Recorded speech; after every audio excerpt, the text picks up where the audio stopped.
मैंने तो सोचा था कि ये वाला टारगेट पूरा नहीं होगा, एक दिन के लिए मुझे रेस्ट मिल जाएगा, पर कोई नहीं, आपका प्यार देख के मुझे ऐसे ही बहुत कुछ मिल गया। वैसे हाँ, 1K लाइक अब तक कंप्लीट नहीं हुआ, लेकिन कमेंट पूरी कंप्लीट हो चुका है। जब मैं ये रिकॉर्डिंग कर रहा हूँ तब करीब 960 के करीब लाइक हो चुके हैं। अगर आपने वो वाला वीडियो नहीं देखा है, डिस्क्रिप्शन में लिंक दे दूंगा, जाके देखिए, और हाँ, लाइक जरूर कीजिएगा। रात में हम जीन को देखते हैं, वो अपने कंप्यूटर के सामने बैठा हुआ है और देखता है द हंटर्स ऑक्शन मार्केट। इसके बारे में बताया जाता है ये एक ऑनलाइन और ऑफलाइन मार्केट है जिसमें ऐसे मटेरियल्स बेचा जाता है जिन सबको रेट्स के दौरान पाए जाते हैं। इस ऑक्शन में आप कोई भी आइटम्स को बेच या फिर खरीद भी सकते हो, और नॉर्मली कोई भी आइटम जो कि बहुत अच्छा होगा हंटर्स की लाइफ को बचा भी सकते हैं।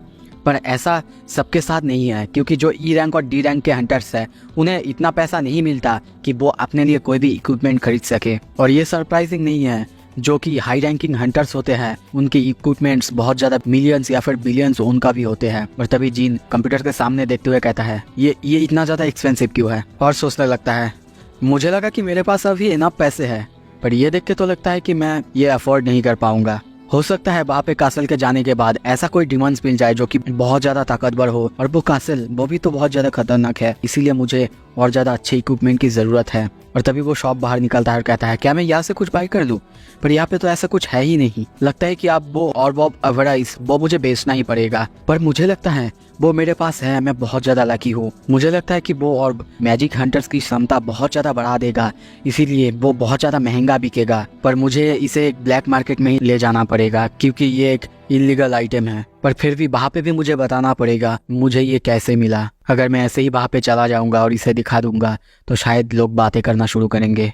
और वैसे भी मेरा इस रैंक हंटर्स लाइसेंस आने में अभी थोड़ा टाइम है। मैंने इतने सारे डेंजन्स क्लियर किए हैं, कोई भी प्रमाण कोई भी कुछ भी प्रूफ रहता कि मैं बहुत ज़्यादा स्ट्रॉन्ग डेंजन्स क्लियर कर चुका हूँ, शायद मुझे इतना ज़्यादा प्रॉब्लम नहीं होगा। पर अभी के लिए मैं तो सिर्फ एक ई रैंक हंटर्स हूँ। ऐसे ही स्क्रॉल करते हुए उसे कुछ ऐसा मिलता है जो देख के वो पूरी तरह से चौंक जाता है। कोई काम के लिए लो रैंकिंग हंटर्स को ढूंढ रहा है। सीन शिफ्ट होता है, हम चेयरमैन की वहाँ पे देखते हैं। वो जिन का फाइल दिख रहा था जिसमें उसका पुराना फोटो लगा हुआ है। मिस्टर बू जिनचुल उसे वो सब कुछ बताते हैं जो भी वो जिन के बारे में जानता था। वो कितना कमज़ोर हंटर था, वो हर बार इतना कमज़ोर होने के बाद भी क्यों डेंजन में जाया करता था, क्योंकि उसे उसकी माँ को बचाना था, उसे अपने फैमिली को भी चलाना था। यह सब सुनने के बाद चेयरमैन और ज़्यादा इम्प्रेस होते हैं। ऐसे ही बातें करने के बाद, ऐसे ही कुछ देर बातें करने के बाद मिस्टर बू जिनचुल उसे बताते हैं मिस्टर गो, मैंने सुना है कि उसने हंटर्स गिल्ड ज्वाइन कर लिया। ये सुन के मिस्टर गो और ज़्यादा चौंक जाते हैं और सोचने लगते हैं क्या उसने जो बातें की थी वो सब झूठा था। तभी बू जिनचुल कंटिन्यू करता है और कहता है मेरे सोर्स के हिसाब से उसने माइनिंग टीम ज्वाइन कर ली है, स्ट्राइक स्क्वाड नहीं। ये सुन के फिर से मिस्टर गो चौंकता है और सोचने लगता है क्या एक एस रैंक हंटर, वो भी माइनर के हिसाब से ज्वाइन कर रहा है, सोच के आ रहा है। वो सीन शिफ्ट होता है, हम देखते हैं कुछ माइनर को, एक हंटर को देखते हैं। वो जिन की तरफ देखते हुए कहने लगता है क्या तुम एक ई रैंकर हो? जिन हाँ कहता है। उसे सारा डिटेल्स लेने के बाद वो हंटर उसे एश्योर करता है और उसे नर्वस ना होने के लिए कहता है। जिन को देखते हैं सामने हंटर्स की तरफ देखने लगता है, और उन सबको देखते हुए वो सोचने लगता है ये हाई रैंकिंग डेंजन्स ये बहुत ज़्यादा बड़े होते हैं, इसीलिए अकेला स्ट्राइक स्क्वाड इन सबको संभाल नहीं पाता, और इसीलिए हर एक काम करने के लिए इनके पास अलग अलग लोग होते हैं। जैसे कि स्ट्राइक स्क्वाड जो कि मैजिक बीस्ट से लड़ते हैं, उसके बाद माइनिंग टीम्स जो कि सारे क्रिस्टल माइन करते हैं, और हाउलिंग टीम जो कि सारे मरे हुए बीस्ट जो उनकी बॉडीज होते हैं उनको खींचते हैं, उनको लाते हैं। और जो मशीन्स हमारे यहाँ पे इलेक्ट्रिसिटी से चलते हैं वो वहाँ पे काम नहीं करते, इसीलिए हमें वहाँ पे पुराने मेथड ही अपनाना पड़ता है। और तभी वो सामने गेट को देखता है और कहता है तो ये है ए रैंक का गेट, सच में ये बहुत बड़ा है, मुझे देखना था एक ए रैंक का गेट कैसा होता है। आई एम ग्लैड कि मैं यहाँ आया हूँ, और वैसे भी मुझे इन सब में तो आना ही था, अभी आऊँ या फिर बाद में। सीन शिफ्ट होता है, हम डेंजन्स के अंदर देखते हैं मिस्टर सोइजोंग को देखते हैं उसके टीम के साथ। वो इस डेंजन को देखते हुए कहता है ये डेंजन तो बहुत बड़ा है, जैसा कि मैं एक्सपेक्ट कर रहा था उससे बहुत बड़ा है। और तभी उसके सामने बहुत बड़ी बड़ी मैजिक बीस्ट को देखते हैं, पर वो उन सबको देख के बिल्कुल घबराता नहीं, और उन सबको देखते हुए वो अब हमला करने के लिए रेडी होता है। और तभी देखते हैं सिर्फ एक सिगरेट से वो बहुत ज्यादा आग पैदा कर देता है। सिर्फ वो अकेला ही उन सब बीस्ट को वहाँ पे धुआं कर देता है। उन सबको खत्म करने के बाद वो सबको कहता है तैयार हो जाओ, अब वो आ रहे हैं। तभी देखते हैं वहाँ पे और सारे बीस्ट आके उन सब पर हमला करते हैं। उसके साथ हम देखते हैं उसकी टीम भी बहुत ही घमासान लड़ाई करता है। वो भी देखते हैं सारे बीस्ट को जला रहा था और कहने लगता है मुझे नहीं लगता कि हम इन सारे बॉडीज को अब काम में ले सकते हैं, ये सब तो वैसे भी जल के खाक हो चुके हैं। उसकी ऐसी हालत को देख के हम देखते हैं 2 हंटर्स जो कि अपने शील्ड से प्रोटेक्ट कर रहे थे, वो उसे देखते हुए सोचने लगते हैं, डैंग वो सच में इम्प्रेसिव है। हम लोग कितनी बार भी उसे देख ले, वो हर बार हमें हक्का बक्का कर देता है। तभी देखते हैं वो डेंजन के अंदर सबको बुलाता है और कहता है, चलिए आगे बढ़िए, मैं तुम सबके साथ हूँ। सीन शिफ्ट होता है, हम डेंजन के बाहर देखते हैं वो हंटर जो कि इस माइनिंग टीम का शायद हेड है, वो बहुत ज्यादा खुश नहीं है और कहता है उनका रेड करना खत्म कब होगा। तभी दूसरे आदमी को देखते हैं, वो कहता है, आई प्रॉमिस कि बहुत जल्द खत्म हो जाएगा सर, आप रुकिए। और वो आदमी और ज्यादा गुस्सा होता है और कहता है, तुमने तो पहले भी ये कहा था और बार बार यही कह रहे हो। पर कुछ देर बाद हम देखते हैं आखिरकार स्ट्राइक स्क्वाड बाहर से आ जाते हैं। जिन उन सबको बाहर आते हुए देख रहा था और उन सबको एक एक करके बाहर आते हुए देखते हुए वो सोचने लगता है, तो ये है पूरे कंट्री की सबसे best guild, the hunters guild, और वो रहा सोईजोंग। और उसके बाद सेकंड इन कमांड, और शायद यही होगी चाइयन, vice master of hunters guild. और उसे सामने देखते ही वो काइंड ऑफ इम्प्रेस हो जाता है और सोचने लगता है, मुझे नहीं पता इसके जैसे कितने लड़कियां इस दुनिया में होंगे, या फिर कितने लड़कियां होंगे जो इसके जैसे प्रेजेंस रखते हैं, पर देख के तो ऐसा लगता है कि ये सोईजोंग जितना ही स्ट्रांग है या फिर उससे ज़्यादा। हो सकता है कि ये मिस्टर गो जितना ही स्ट्रांग है। तभी देखते हैं मिस चाह उस तरफ देखती है और सोचने लगते हैं, क्या अभी अभी मुझे ऐसा लगा कि वहाँ पे कुछ स्ट्रांग प्रेजेंस था, ये क्या मेरी कोई इमेजिनेशन है, या फिर मुझे लगा कि चेयरमैन गो वहाँ पे था। पर छोड़ो, मुझे नहीं लगता कि वो अपने बिजी शेड्यूल को छोड़ के हमें देखने यहाँ पे आएंगे। और तभी देखते हैं वो अपने नाक में रुमाल रख लेती है। उन सब के जाने के बाद हम देखते हैं एक एक करके सारा माइनिंग टीम अंदर जाने लगते हैं। जिन को देखते हैं वो भी उन सब के साथ धीरे धीरे अब डेंजन के अंदर जाने लगता है। डेंजन के अंदर आने के बाद हवा में कुछ अजीब से महसूस होता है। वो कहता है, हवा में मुझे कोई अजीब सा कुछ महसूस हो रहा है, क्या ये हवा है? नहीं, ये माना वेव्स है जो कि बॉस के द्वारा एमिट किया जा रहा है। वो दूसरी तरफ देख के ये सोच ही रहा था। तभी दूसरी तरफ देखते हैं बाकी माइनर्स उसे देखते हुए उसके बारे में बातें कहने लगते हैं, बातें करने लगते हैं। अरे एक ईरान हंटर, वो यहाँ पे क्या कर रहा है, और वो यहाँ पे आया ये क्यों है?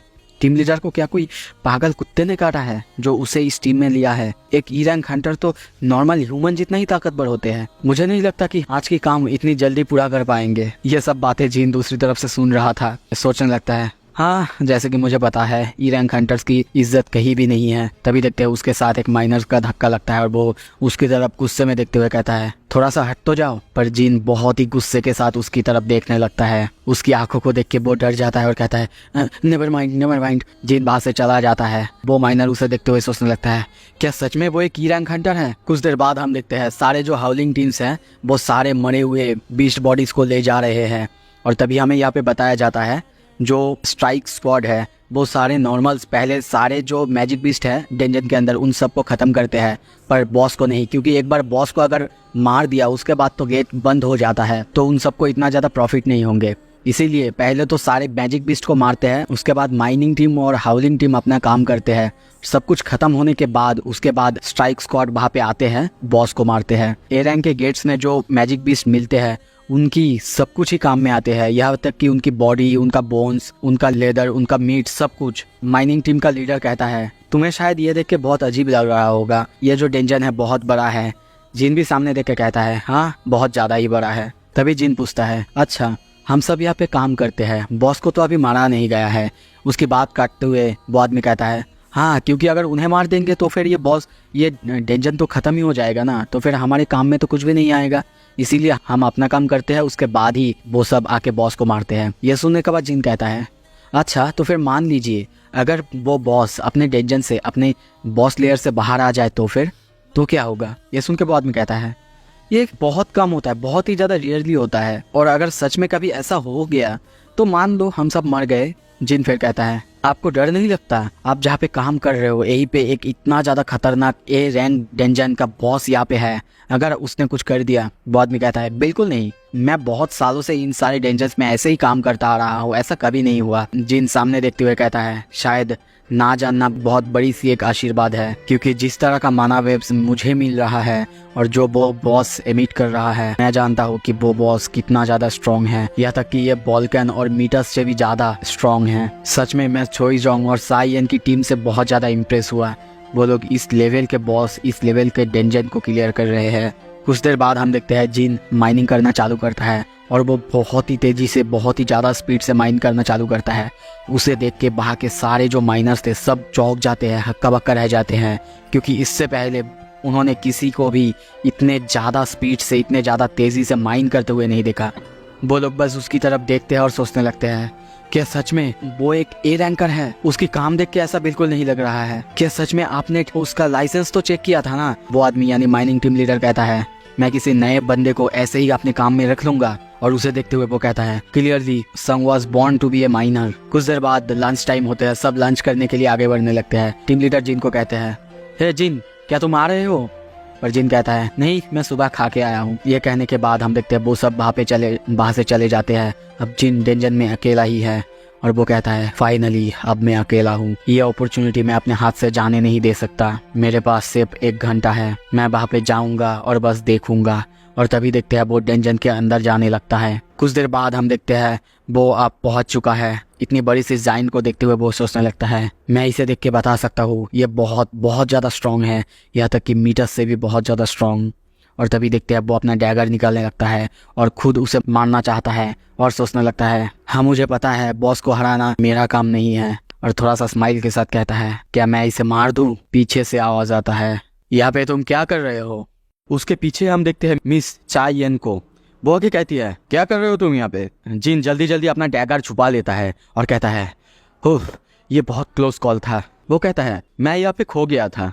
ये सुन के साइयन को विश्वास नहीं होता है। वो कहता है, क्या तुम माइनिंग टीम से हो ना? और वहां से हट जाओ, ये बॉस प्लेयर है। जिन उसकी बात सुन के थोड़ा सा स्माइल करता है और सोचने लगता है, साइयन, मुझे पता था ये इम्प्रेसिव है, पर मैं विश्वास नहीं कर पा रहा हूँ, उसने मुझे यहाँ तक ढूंढ लिया। तभी देखते हैं साइयन उसकी तरफ देखती है, उसके हाथ की तरफ देखती है जो कि खाली था। ये देख के सोचने लगती है, ये क्या? आई एम प्रीटी श्योर कुछ ही देर पहले उसके हाथ में कोई वेपन था। तभी वो उसे इस डेंजन से बाहर जाने के लिए कहती है। जिन भी उससे माफी मांगने के बाद बाहर से धीरे धीरे निकलने लगता है। जब साइयन की बहुत ही पास से गुजरता है तभी साइयन को देखते हैं कुछ अजीब सा सेंट मिलता है और वो कहता है, रुको। और तभी देखते हैं वो उसके पास जाके उसे सूंघने लगती है और उसके बाद सोचने लगती है, क्या इसके पास से कोई गंदा स्मेल नहीं आ रहा है? जिन पूछता है, क्या कोई प्रॉब्लम है? साइयन को देखते हैं, वो कहती है, क्या तुम सच में एक हंटर ही हो ना?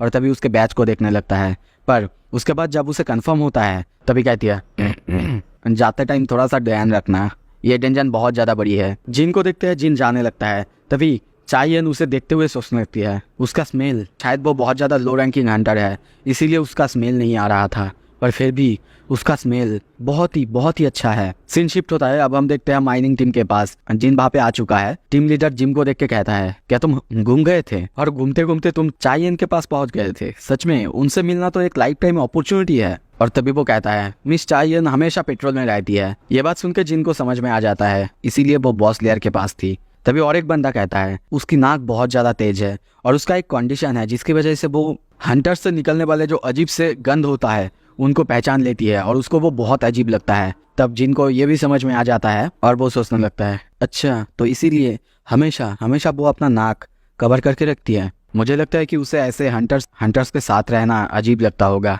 और इसीलिए शायद उसने मुझे पूछा होगा मैं कोई हंटर हूँ कि नहीं। और तभी हम देखते हैं वो बारूका का वही बात सोचने लगता है जब उसने कहा था कि जब वो आसपास होता है तो सिस्टम उसे मारने के लिए नहीं कहता है। और वो सोचने लगता है, मेरे पास हंटर का सेंट नहीं है और आइस प्लेयर, मैं अगर उनके पास जाता हूँ मुझे मारने के लिए नहीं कहा जाता क्योंकि मैं एक प्लेयर हूँ। पर ये प्लेयर ये होने का मतलब क्या है? सीन शिफ्ट होता है। माइनिंग खत्म होने के बाद हम देखते हैं टीम लीडर उसे अच्छे से पे करता है और कहता है, सच में तुम बहुत अच्छे थे, तुम्हारी वजह से हमारा काम बहुत जल्दी हो गया। मैंने बहुत से लोगों से मिला है पर तुम अलग ही हो। और कुछ ही देर बाद हम देखते हैं वो फिर से कहता है, वैसे मैं किसी से ये ऑफ्टेनली नहीं पूछता हूँ पर क्या तुम मेरे साथ काम करने के लिए इंटरेस्टेड हो? मैं तुम्हें अच्छी पेमेंट दूंगा। जिन मना कर देता है और कहता है, नहीं मुझे थोड़ा सा काम है। पर तभी वो आदमी कहता है, ये तो बुरा हुआ, कैसा होगा अगर कल कोई काम मिल जाए तो? इसके बाद जिन पहले तो अपने काम के बारे में, रीवैल्यूएशन के बारे में सोचने लगता है पर तभी उसे याद आता है, क्या कल भी? और वहाँ पे फिर से उसे पता चलता है